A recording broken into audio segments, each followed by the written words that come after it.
Hey friends, if you wish to adjust the space between paragraphs in Microsoft Word, then please watch this video. I will guide you through the procedure. Now, it's not very difficult.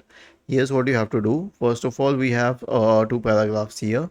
So, I will go to the Home tab, which is the default tab.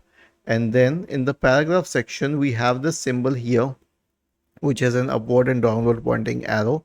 If you hover over it, it will read line and paragraph spacing. Click on the downward pointing arrow associated with it, and you can change the space. Like I can change it to 3 and you can notice a visible difference.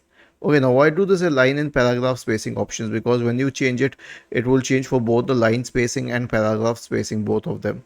And if you want to add a space before a paragraph, you can check this one. If you wish to remove space before paragraph, you can check this one. So you have a lot of modification options, and then you can also go to these options and you can change the spacing very precisely. Like I can make it 25 and click on OK, and then it will be 25 exactly. Was this helpful? If yes, then please subscribe to the channel. If not, then let us know in the comment section of the video on how we could help you further.